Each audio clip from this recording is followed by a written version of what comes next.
En tout cas, je vous souhaite la bienvenue. On est très heureux de vous avoir ici et j'invite tout de suite pour ouvrir ces deux journées Nicolas Mayer-Rossignol, le président de la métropole Rouen-Normandie et maire de Rouen, qui va nous rejoindre. Bonjour à vous.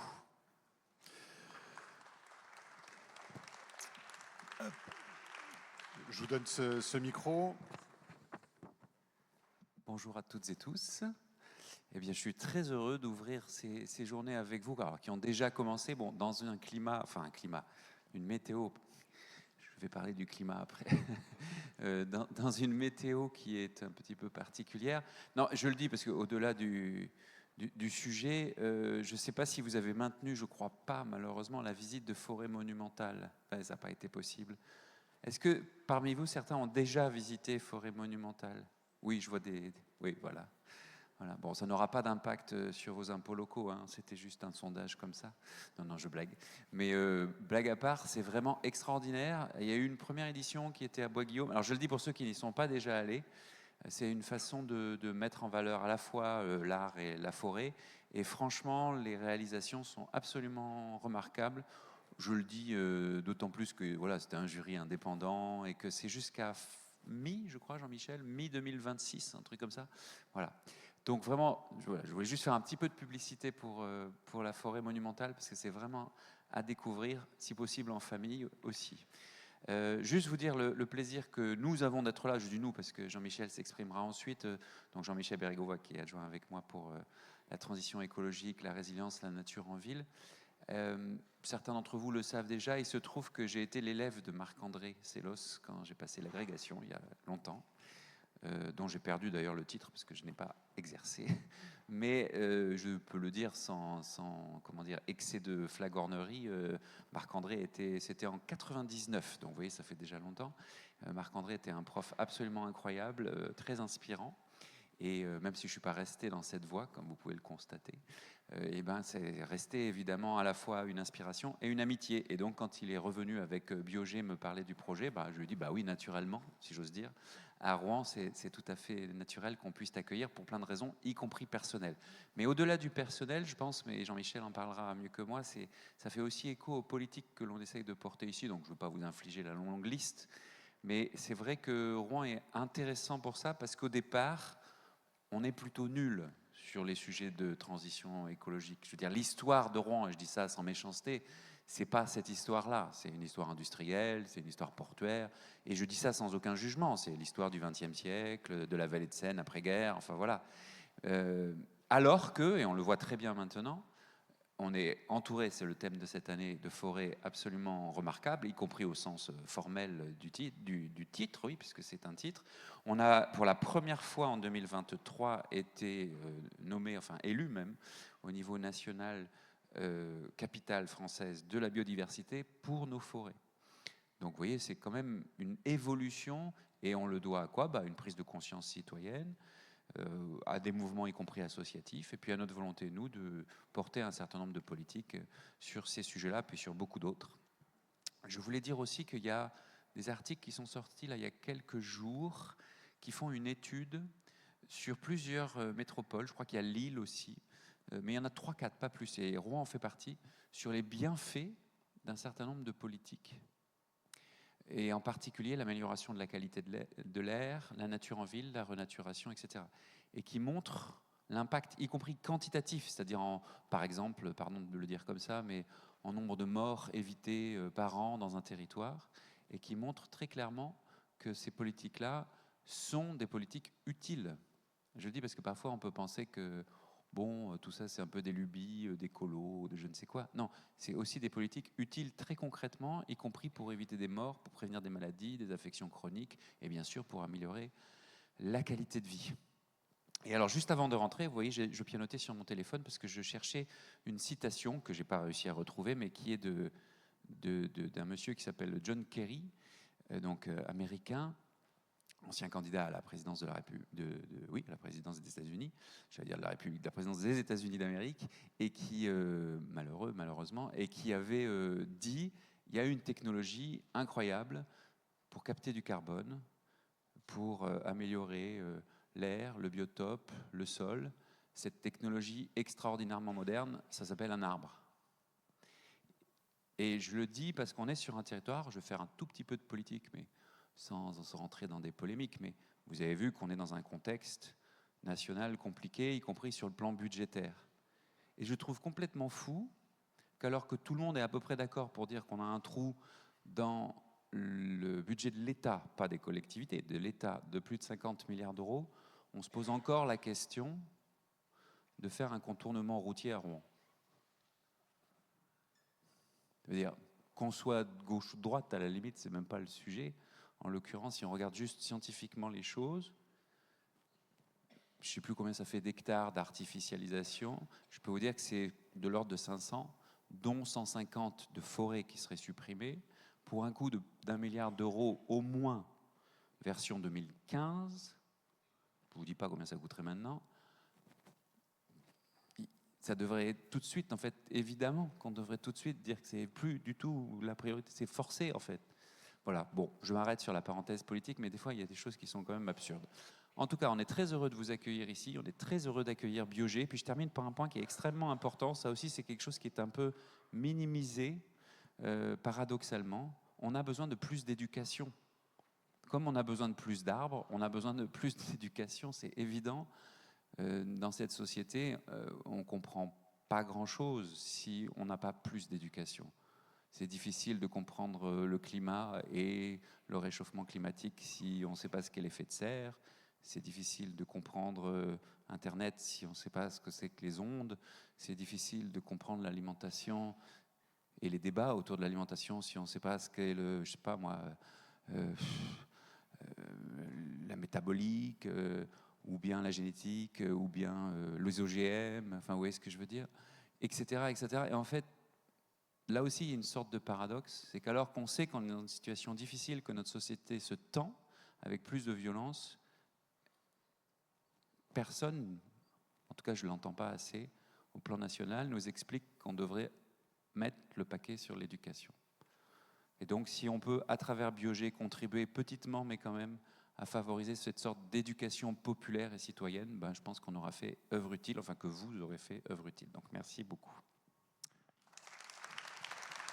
Merci à vous, Nicolas Maillard-Rossignol.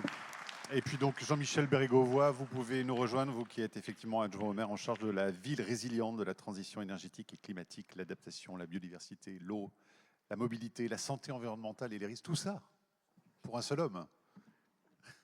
Je me permets de prendre le vert, pas le jaune, parce que j'étais en grève il y a quelques jours. Non, là, c'était pour le clin d'œil. D'abord, bonjour à toutes et tous. J'en ai vu déjà pas mal hier soir à l'Omnia. Nicolas a dit énormément de choses, donc je ne vais pas faire de répétition.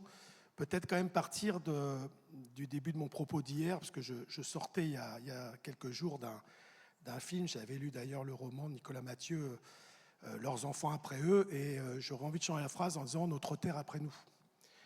Et qu'est-ce qui va en rester? Vous savez, le président de la République, enfin, pas de la République, le président américain vient en France, là, enfin le futur, là. Vous savez, celui qui pense que le réchauffement climatique n'existe pas, celui qui pense qu'on peut tout déréglementer et que ça ira mieux demain, et dont on voit les dégâts aujourd'hui. Il ne suffit pas d'aller très loin. Dans le Nord-Pas-de-Calais, il y a quelques mois de cela, et malheureusement, il y a quelques semaines en Espagne, avec les choses, les résultats que vous connaissez. Et d'ailleurs, de ce propos-là, ce qui m'a surpris, c'est que c'est celles et ceux qui ont fait l'alerte, et il y en a quelques-uns dans la salle qui ont fait l'alerte depuis longtemps, qui sont pointés du doigt. Vous avez entendu en Espagne, on dit, mais si c'est arrivé, c'est à cause des écologistes. Et vous avez entendu, si la nourriture ne se fait pas bien en France, si l'agriculture ne va pas bien, c'est aussi à cause des écologistes. Et si les forêts ne vont pas bien, ça doit être à cause d'un certain nombre de personnages qui sont ici. Francis, peut-être que les forêts ne vont pas bien à cause de toi, si on va au bout de la logique. Non, en réalité, ce n'est pas vrai. C'est parce qu'on n'a pas écouté ces gens-là pendant des années. Et je pense que Nicolas, tu n'as pas donné deux informations importantes, décisions qui ont été prises dès le début du mandat. C'est une des premières décisions que nous avions discutées, c'était de sauver une forêt. C'était pas il y a 10 ou 20 ou 30 ans, on allait, je ne sais plus combien, une quarantaine d'hectares, supprimer 60 hectares à quelques kilomètres d'où on est ici, hein, en 2020. Et en réalité, sur la Grand-Mare, il y a aussi une forêt, c'est une des rares forêts de Rouen, et elle a failli aussi être coupée. Donc c'est aussi une décision qu'on a prise, d'éviter de la couper. Et je pensais, quand il y a les inondations, comme il va y avoir dans quelques heures, parce qu'avec les pluies qui vont tomber, que serait l'Est de Rouen si on avait vraiment fait sauter cette forêt ou si on avait fait sauter Repinville à une époque. Les écologistes, qu'ils soient citoyens, scientifiques, élus, sont importants à la société parce qu'ils ont donné l'alerte et qu'aujourd'hui, ils sont celles et ceux qui donnent les solutions. La question, c'est, les écoute-t-on? Et on a besoin, pour être écouté, d'avoir des lieux comme ici. Si je viens tout seul et que je vous parle, que je parle à la société, je ne suis pas sûr d'être totalement entendu. Si on vient tous ensemble, main dans la main, scientifiques, élus, citoyens, citoyennes, membres de la société civile, entreprises, alors peut-être qu'en se serrant les coudes, on est en capacité de créer un nouveau paradigme. Et ce nouveau paradigme, ce n'est pas utile, c'est fondamental. L'urgence est telle, mes amis, que je ne sais pas quoi dire à ma fille quand on déjeune ensemble pour dans les 10 ou 20 ans qui viennent. Je ne sais pas comment sera la Terre. Je le disais hier, dans nos propres forêts à Rouen, on parlait bien sûr hier des forêts primaires, notamment du Gabon, mais y compris là, à quelques kilomètres de Rouen, j'y étais ce matin avec une équipe des espaces verts, et on voit à quel point les arbres sont en mauvaise santé. Il y a un coup de vent terrible là, qui est en train d'arriver, je ne sais pas combien d'arbres vont tomber dans les forêts des coteaux est de Rouen.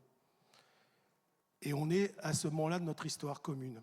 Donc oui, moi je remercie Marc-André Sellos pour l'initiative qu'il a prise il y a quelques années de venir sur notre territoire, parce que notre territoire est un territoire difficile au niveau de l'écologie, de la transition écologique, de la transition énergétique, vous pouvez bien le deviner.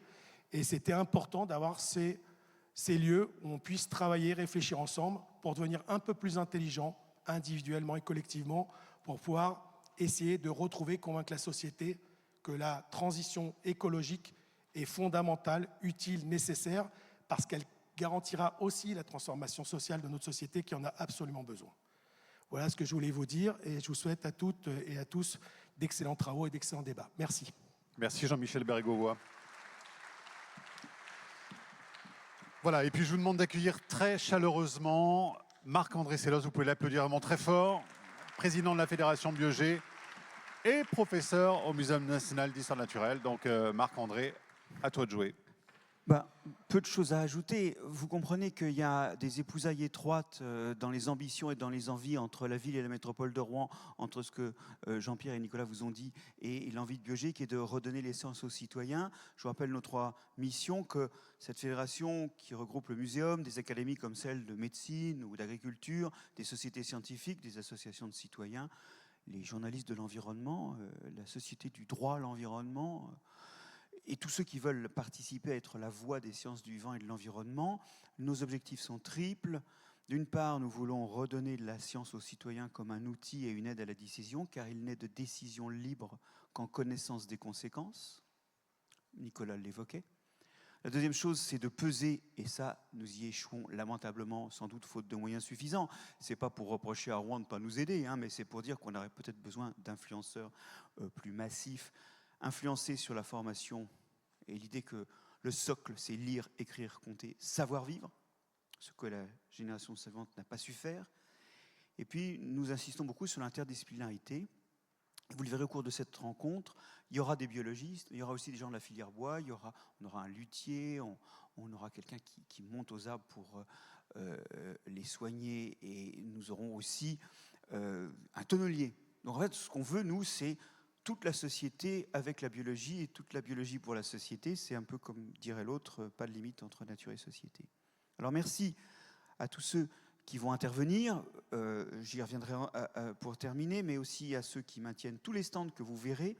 Les expositions, alors on a celle de Bastien Castagnerol que vous verrez sur la vie en ville, et puis celle de Laurence Denay sur la forêt après l'incendie, donc c'est dans les coursives, vous pourrez voir ça. Merci aussi à tous ceux qui ont aidé à monter ces rencontres et à nos sponsors. Alors on ne les voit pas là, mais ils sont un petit peu partout et ils sont très précieux. Je pense notamment à Libération qui nous fait un prix assez intéressant pour une série d'articles et un cahier encarté que vous avez entre les mains qui est paru aujourd'hui dans l'édition nationale. Merci Mathieu aussi. de porter ça avec nous. Et à Vince Canté, que vous verrez circuler un peu partout avec sa chaîne YouTube Limite, qui est un petit bijou pour essayer d'expliquer à tout le monde qu'est-ce qui se passe de façon agréable et audible.